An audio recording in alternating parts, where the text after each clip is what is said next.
War is supposed to follow rules we at least understand: armies, orders, strategy, survival. But every conflict hides moments that feel like they've slipped in from another reality. Battles decided by illusions, miracles of survival, or choices no sane person should make. Tonight, we're stepping into those impossible edges of history, where the line between fact and fiction goes out of focus. Tonight, every story ties back to unbelievable war stories. Here's how TruLies works. You're about to hear 7 wartime stories that sound downright impossible. 4 of them are drawn from real historical accounts, military reports, and eyewitness memories. 3 are carefully crafted inventions, stitched together from rumors, urban legends, and what-if scenarios. Your mission is to decide which is which. Keep score as you go, trust your gut, or don't. At least one of your instincts will betray you. Drop your guesses in the comments, compare scores with everyone else, and whatever you do, don't skip to the verdict at the end. Tonight's episode unfolds in 7 chapters of chaos and coincidence. You'll meet phantom armies, impossible pilots, strange truces, and soldiers who refuse to obey the calendar. Some tales will sound too cinematic to be real. Others may seem almost ordinary, until one detail tilts everything sideways. As you listen, lock in your first impressions. Which stories would you swear could never have happened? Let's begin. Story 1 pulls us into a battlefield where rubber tanks, loudspeakers, and shadows on a map become as deadly as real steel. Night 1944, near Colombey-la-Belle. German scouts crouch in the cold, hearing tank treads clank, engines roar, and English orders echo through the dark, certain a huge American armored division is gathering to strike. German listening posts log frantic radio chatter. Officers mark a thick new arrow on their maps, and headquarters prepares to counter what they believe is a powerful U.S. force massing on their doorstep. At dawn, reconnaissance planes sweep over the fields expecting steel and firepower, but see only a few trucks, scraps of canvas, and oddly smooth, shiny tanks that look wrong even from the sky. The terrifying division is actually about 1,100 men, the 23rd Headquarters Special Troops, later called the Ghost Army, a secret U.S. unit built from artists, designers, sound engineers, and radio wizards. They unpack inflatable rubber tanks and artillery, pump them full of air in under an hour, carve fake tank tracks with bulldozers, and arrange their balloon army where German eyes and cameras will easily spot it. Huge speakers on half-tracks blast pre-recorded armor convoys, shouted commands, and clanking treads up to 15 miles away, while expert radio operators mimic real units' habits to fool German codebreakers listening in. Around Colombey-la-Belle, they add visual theater, fake headquarters signs, repainted trucks, swapped shoulder patches, staged guards, and casual glimpses of famous division insignia for locals who might gossip to the enemy. German intelligence swallows the bait, shifting troops to confront this phantom threat, stretching their lines thinner, exactly where real American forces are quietly preparing their true attacks, including future crossings like the one near Wessel on the Rhine. To nearby villagers, it looks absurd. Serious soldiers guarding rubber tanks, whispering over radios to invisible units, then suddenly deflating vehicles, packing speakers, folding tents, and driving away overnight as if an entire division just evaporated. For decades, their missions stay classified, their stories dismissed as myths, until records finally open. Photos show men lounging against balloon tanks, and the Ghost Army is honored for winning real battles with illusion, sound, and courage instead of firepower. From an army of illusions, we dive into the cockpit. Story 2 tests how far skill and desperation can push a human pilot. Late in the war over Europe, an exhausted Allied ace escorts bombers home through cloud and flak, fuel needles sinking, while German fighters lurk somewhere in the gray sky ahead. When a lone German aircraft slips into a thick cloud bank, his hunting instincts take over. He shoves the throttle forward and dives after it, his loyal wingman sliding in just off his shoulder. Inside the cloud, the world vanishes into white. Suddenly, the enemy gunner's wild burst shatters his canopy, glass slashes his face, and burning fragments stab into his eyes. Blinded in an instant, he yanks the stick back in pain, nearly colliding with his wingman as he gasps over the radio. "I can't see. Nothing. I can't see anything." With fuel low and no time to lead him home, the wingman makes a desperate choice. Flying close, he calmly talks his friend through every tiny move. Ease the nose down, bank left, throttle back, keep her steady. The wounded ace flies by, feel alone. Gripping the stick, reading only engine vibrations and pressure on the controls as they grope their way down through endless cloud together. They finally break through the overcast, and the wingman's heart sinks. Troops, trucks, and markings below make it clear they're deep over enemy territory, with almost no fuel left. Spotting a rough, half-abandoned airstrip, the wingman lines up ahead and guides him toward it, judging height by treetops and rooftops, while repeating, "Trust my voice. You won't see the runway. Just fly what you feel." The blind pilot never sees the ground. He slams onto the strip, bounces, skids off into a muddy field, tearing off a wing in a screaming spray of dirt and metal, but somehow the cockpit holds. Enemy soldiers rush to the wreck expecting a corpse, and instead find a bloodied, half-blind pilot alive. Later, after crude surgery and years as a POW, he lives on, forever haunted by the day he landed a warplane he never saw. Now, Story 3 leaves the sky and climbs down into the mud, where enemies briefly remember they're human before the guns start again. Winter 1914 on the Western Front. Frozen trenches, mud, barbed wire, and the bodies of fallen soldiers lying in the dark silence between British and German lines. On Christmas Eve, British soldiers shiver in the gloom, surprised as distant gunfire fades and the soft sound of German voices singing "Stille Nacht" drifts across no man's land. Recognizing the tune, British troops quietly join in with Silent Night, and soon enemy trenches glow with candles and tiny Christmas trees instead of muzzle flashes. At first light on Christmas Day, German soldiers slowly climb from their trenches with hands raised, calling in broken English, "Tommy, you know shoot! We know shoot!" After a tense pause with fingers resting on triggers, British soldiers climb out too, and men in gray and khaki walk carefully toward each other over the scarred ground. In the middle of no man's land, they shake hands, swap cigarettes, chocolate, and badges, show photos of loved ones, and even get haircuts from a German barber under the cold sky. Using the brief peace, mixed groups gently gather and bury the dead, while chaplains and soldiers from both sides bow their heads together in simple, shared prayers. Then someone brings out a football, and soon boots from both armies slip and slide through frozen mud as men laugh, shout in different languages, and argue cheerfully about goals and offside. Far away, nervous officers in high command hate this unofficial truce, and new orders and fresh artillery units slowly break the spell as shells begin to fall again. By nightfall, the men are back in their trenches, ordered to fire on people they briefly knew, yet many never forget the Christmas when a world war paused so enemies could sing, bury their dead, and play football together. Story 4 returns us to the air, following a dying bomber that refuses to accept gravity or common sense. This bomber should never have flown again. A B-17 over Nazi-occupied Europe, 4 engines roaring into a cold gray dawn as a young crew climbs aboard, joking quietly to hide the fear they all feel. At briefing, they learn the truth, deep into enemy territory, straight through heavy flak and fighters, and as they lift off from the English airfield, the formation climbs into a sky that already feels hostile.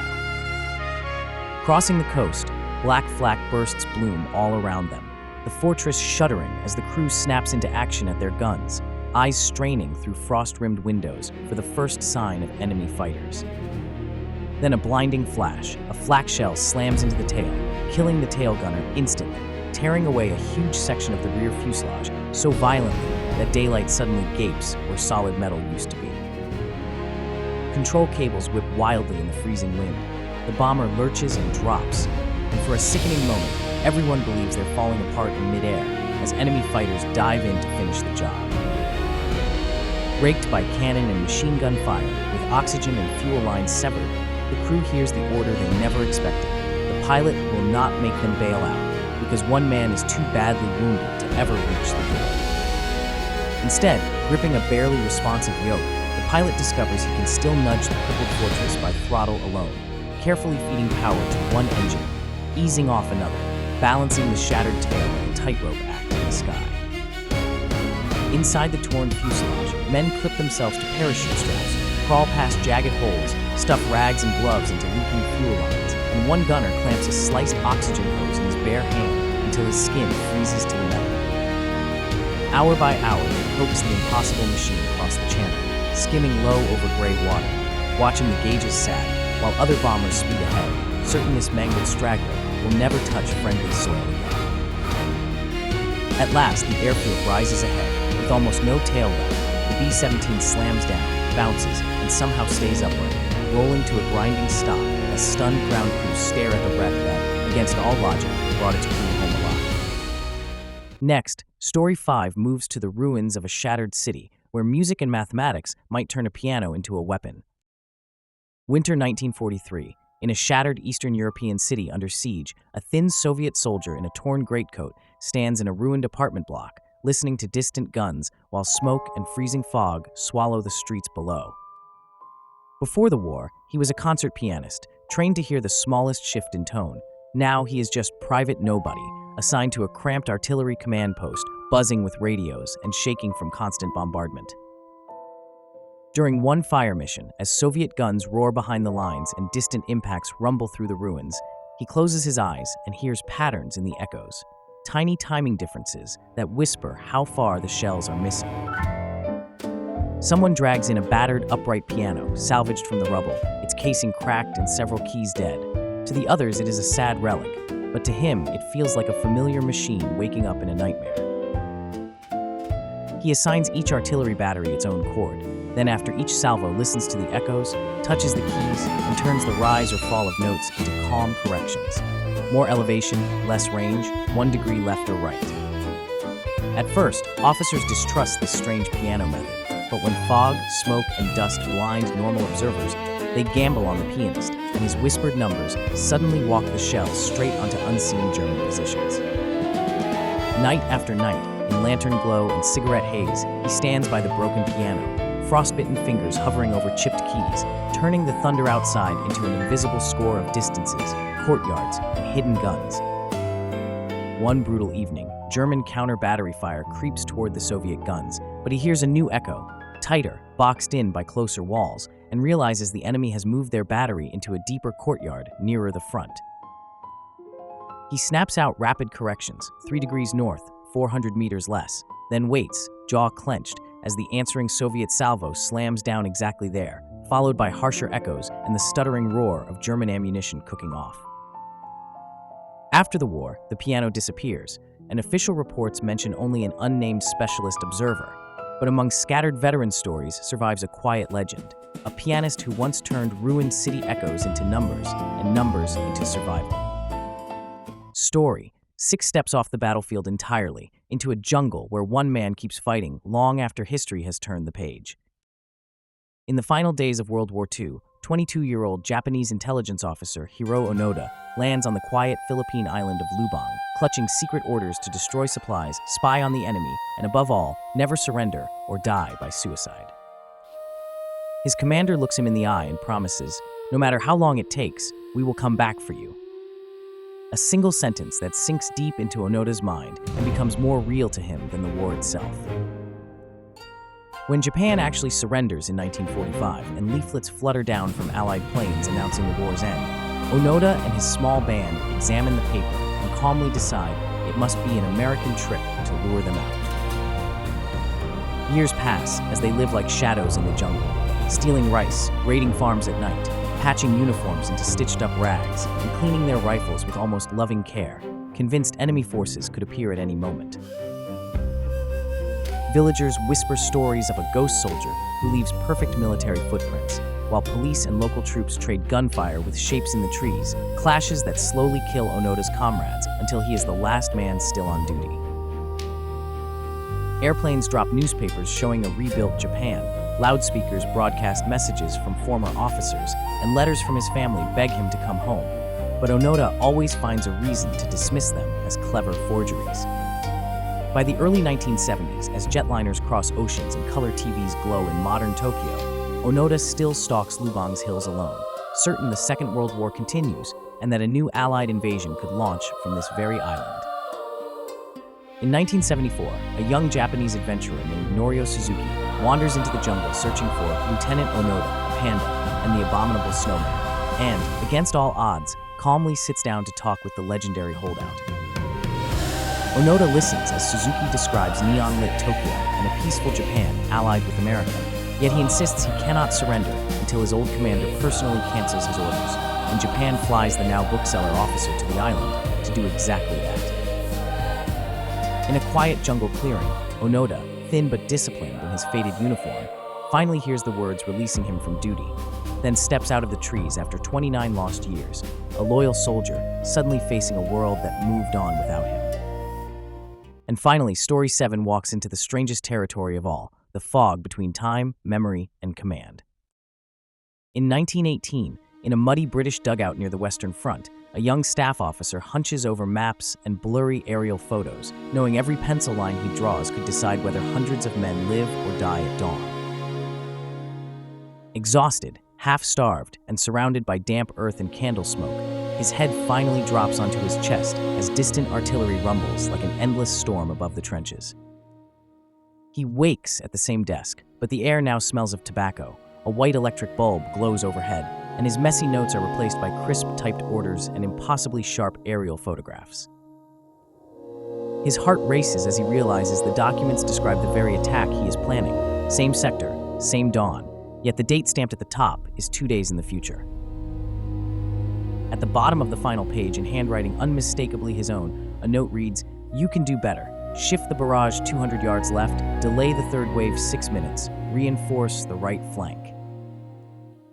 He blinks, and the electric light, humming equipment, and future maps vanish. Once again, he is in the cold, candlelit dugout, staring at his original rough plan and blurred photographs.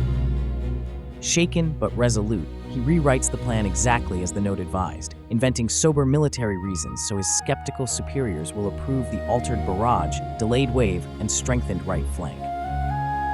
At dawn, the attack begins. Artillery falls 200 yards left of the old plan, German guns answer in that empty corridor, and a fierce counterattack crashes into his reinforced right flank, where extra men and machine guns just manage to hold. The casualty lists that night are still terrible, but far lower than expected, and while commanders praise his sound judgment, he lies awake, haunted by the vanished electric light and the feeling he copied his own plan from the future. Years later, his memoir describing the time slip is dismissed as fantasy, yet among veterans it spreads as a whispered legend that in a war which shattered empires, even time itself may have cracked for a moment to save a few lives. 7 stories, 4 truths, 3 lies. Somewhere between the footnotes of history and the fog of war, we've been walking a tightrope between what happened and what could have. It's time to see how well your instincts held up. Lock in your final guesses now, because the verdicts are about to land. Story 1. The Phantom Division that fought with speakers and balloons was real. Its operations are preserved in detailed Allied records and declassified post-war reports about a top-secret deception unit. Story 2. The fighter ace who landed blind in enemy territory was fictional. We built this one by pushing real accounts of damaged landings and blind pilots just a little further into nightmare. Story 3. The Christmas when enemies played football in no man's land was real. Letters, diaries, and photographs from both sides describe that brief, unauthorized truce in remarkable detail. Story 4. The bomber that came home with no tail was real. Contemporary mission logs and surviving photographs show a mangled bomber that, by all logic, should never have flown again. Story 5. The pianist who played artillery coordinates was fictional. It's inspired by true stories of improvised artillery spotting, then twisted into a musical thought experiment about sound and survival. Story 6. The soldier who kept fighting 29 years after the war ended was real. His surrender, decades late, is documented in government records, press coverage, and his own post-war testimony. Story 7. The officer who read tomorrow's battle orders was fictional. We shaped it from rumors, trench superstitions, and time-slip anecdotes to explore how far a commander might go to change fate. How did your score hold up under fire? On TruLies, remember, in war, the strangest stories aren't always the ones we make up.